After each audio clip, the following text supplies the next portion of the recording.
Ici, c'est le jeune Naël qui vient d'être tué par un policier, malencontreusement, d'une balle dans le thorax. Qu'est-ce qu'il y a à dire? Qu'est-ce qu'on peut dire? Qu'est-ce qui se passe? Eh bien, la France va s'embraser parce qu'il y a la blessure d'injustice. Injustice parce que ce jeune n'était pas armé.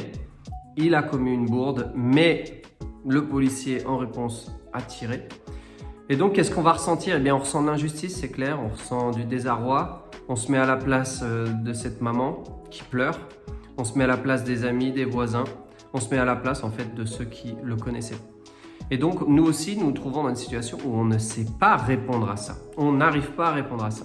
Je vous lis maintenant la lettre aux Romains au chapitre 12. Écoutez ça, c'est vraiment une bombe atomique d'espérance. Bénissez ceux qui vous persécutent, bénissez, ne maudissez pas. Réjouissez-vous avec qui est dans la joie, pleurez avec qui pleure. Plein d'une égale complaisance pour tous, sans vous complaire dans l'orgueil.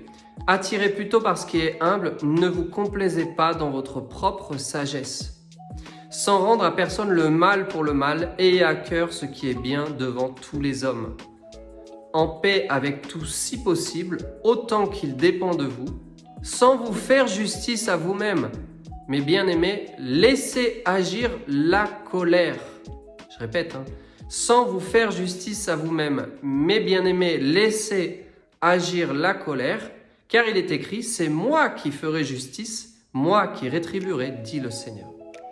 Alors, en aucun cas, eh bien, il s'agit de faire justice par soi-même. Mon frère, ma sœur, si tu m'écoutes, si tu es prêt à aller dans la rue, si tu es prêt à manifester ta colère, eh bien, pense à ces paroles de révélation, ces paroles qui descendent du ciel. C'est Dieu qui se chargera d'opérer toute justice. Tu n'as pas à te faire justice toi-même.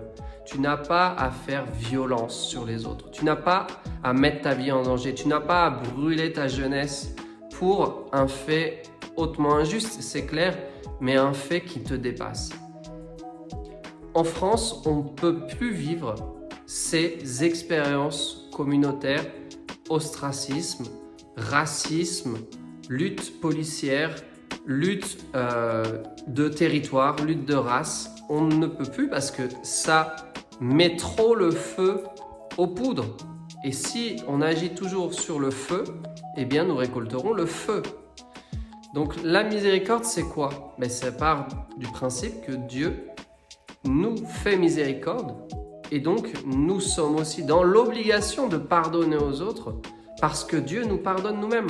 En fait, dans l'histoire de l'humanité, on peut le lire également dans la lettre aux Romains, et je vous invite à la lire totalement, eh bien, en Adam, nous avons tous péché, donc il n'y a aucun d'entre nous qui soit exempt de la faute. Donc, il n'est pas question d'aller brûler, caillasser, détruire si nous voulons rester dans les lois que Dieu nous donne. Si nous voulons en sortir, évidemment, nous allons mettre le feu partout.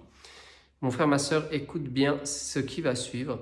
C'est pour toi, c'est vraiment pour toi. La solution, c'est dans la conversion personnelle. Il y aura toujours des éclaboussages médiatiques, il y aura toujours des guerres médiatiques, il y aura toujours des attaques entre jeunes et policiers, mais il ne tient qu'à toi de regarder la colère qui naît de cette injustice, cette émotion qui n'est pas traitée, pour pouvoir la mettre en mots, la faire sortir et demander à Dieu qu'il nous donne sa paix et sa miséricorde. Soyez bénis.